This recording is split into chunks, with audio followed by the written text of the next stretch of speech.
Right, I've been down B&Q and I bought 8 lengths of these battens, and these are going to go on the roof, on the ceiling. And these are just ordinary overflow pipes.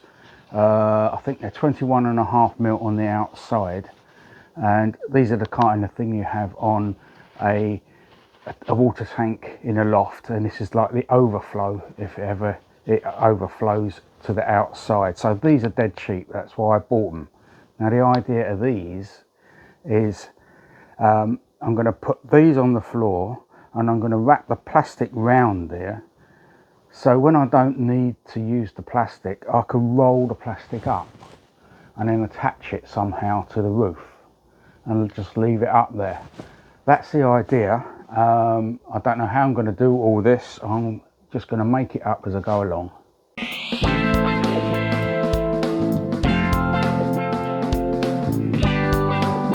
I'm Steve and welcome to my channel.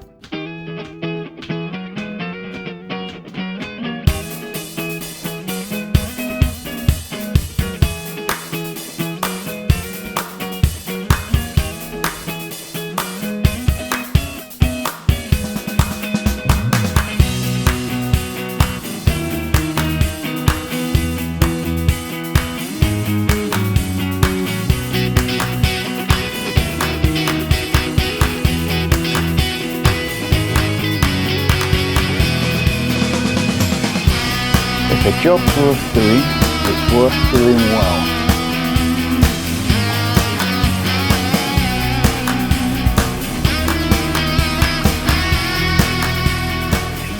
The problem I've got now is I'm very tempted to carry on down that side of the wall and then that side and then along there and then along there.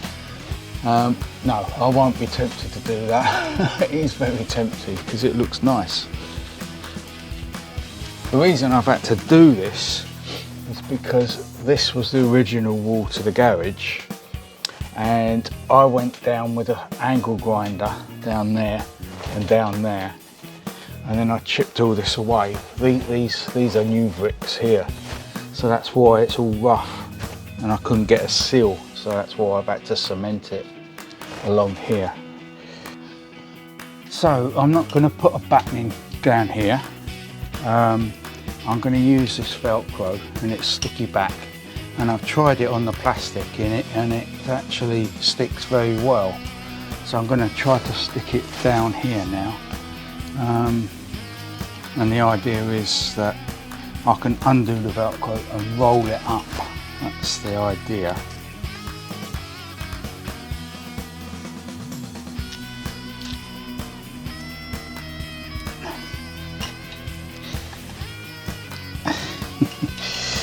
If I can undo the bleeding thing.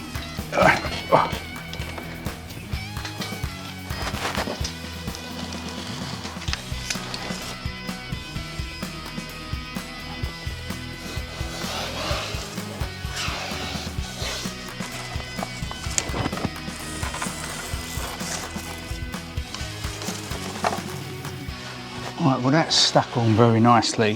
When I got to the bottom, I cut it 1 inch long and then just stuck it to the floor. Got me thinking that maybe I can put a strip of Velcro all the way along there. You can buy it in wider widths as well. Stick it all the way along there. This Velcro I've had for years and it's still really sticky. It sticks to here very well. I don't think that's going to pull off. So I need to get some more of this, see how much it is and see if it's worth me sticking Velcro along there. I was going to just tape it with some carpet tape at the bottom. So the next problem I've got to solve is how to do this edge here. You know, I don't want to carry the plastic round like that because then I won't be able to roll it up. So there's going to have to be a join down here. So I'm going to have some sort of an upright here. Now I've got some gearboxes here. These are all going to have to be moved, and the engine is here. This should be all right, but yeah, so that's my next task.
So that upright's done. I've just wedged it onto the ceiling. It's quite tight. I know I was going to attach it with a screw or something up here, but I think I'll just leave it because that's fine, that's really strong. What I've done is I've sanded this face all the way down and this face all the way down so that the Velcro sticks better, and it's sticking really well. And I tried a bit on this bit of plastic, and that is really strong. I can't actually pull that off, and it just peels off easily. So that's the way I'm going to go with this. I think it's the easiest way to do it.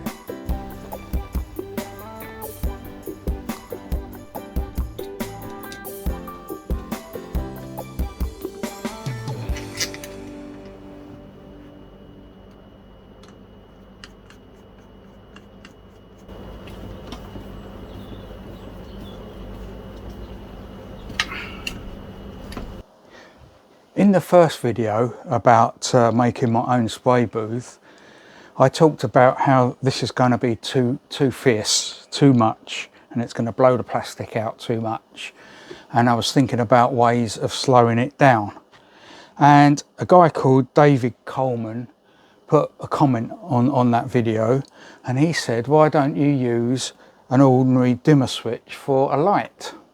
And when I looked at the amps of this, and it's only 3/4 of an amp, so it's quite low. I was surprised, really.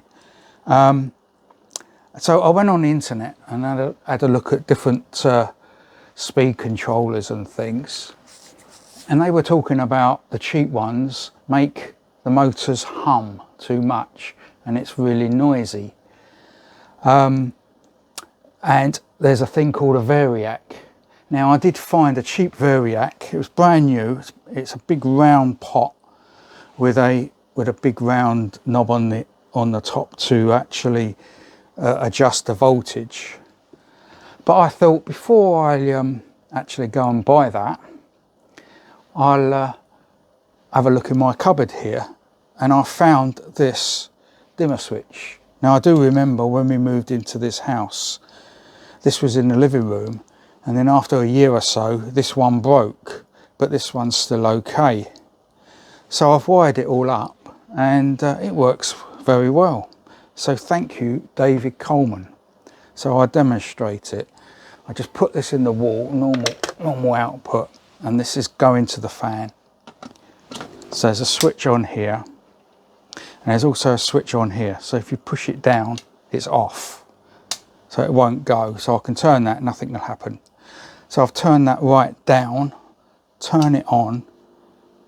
Don't know if you can hear this. It's just going very, very slowly. So then I'll turn it up. And it's just turning around very, very slowly. So it's really good. So I can adjust it exactly to the speed I want. So if you watch this, it's just starting to move. So there's a very small breeze now, and it's gradually getting faster. So I could have it like that, so I could have it medium. And when I turn it right the way round, that is full volts now. So that's full on. As I turn it down,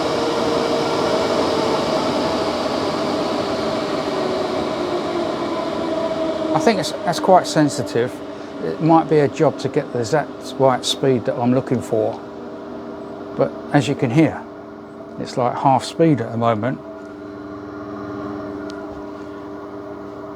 So I think what I'm going to do, because this isn't meant for this, but the weighting of this is okay for this. So, but what I do, I'm going to leave it running one day while I'm in here and make sure this doesn't get hot.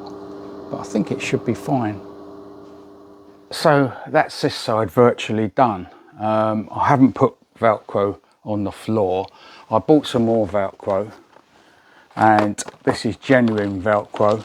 I don't think many people make Velcro, but this is the genuine original Velcro, and it's not too expensive. I suppose it is expensive for what I want, but you know, I'm prepared to do that.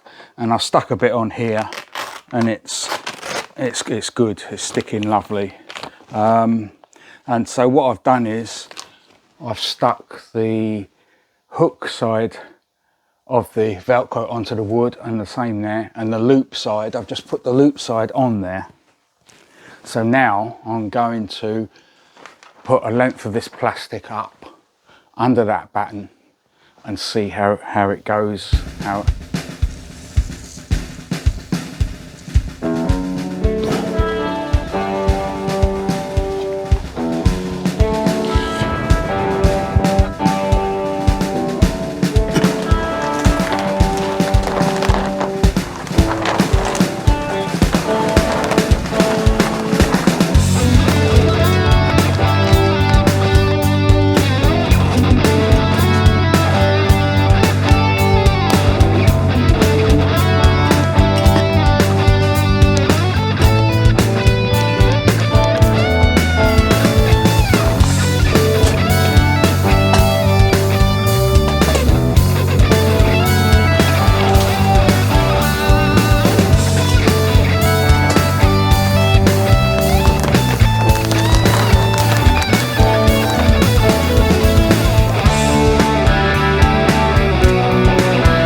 So I've got an added complication here because the roof slopes from there down and the gutter is this side. It's quite a bit of a slope. So that means that when I cut this edge, it's going to be a tapered cut. So this should be parallel, but I've got plenty left over anyway. So I need to work out how I'm going to do it. So what I've got here is just ordinary double-sided sticky tape, and I'm going to put a shorter length along where every screw goes, or next to every screw, so that I can just temporarily fix the plastic and then put the wooden batten back, and that will hold it permanently then.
Well, that's worked roughly how I wanted it to. The only problem is this pipe is a bit flexible over that long length. So if I had a wooden dowel all the way along there, it would roll up better. But you know, I can put up with that, that's fine. So all I have to do on this side now is put some straps along here. So when I roll it up, I can just clip the straps up somehow. Don't know exactly what I'm going to do yet.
So that's this side done.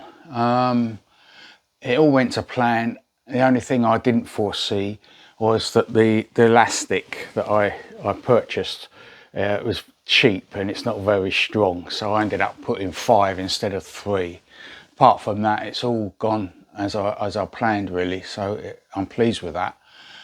So my next thing is to do that side and that side, but I won't be filming that because it's the same as this side. So that's the end of this video. So in the next video, part 4, I will be thinking about how I'm going to do the filters. So the inlet will be over there, I think, and the outlet will be over there.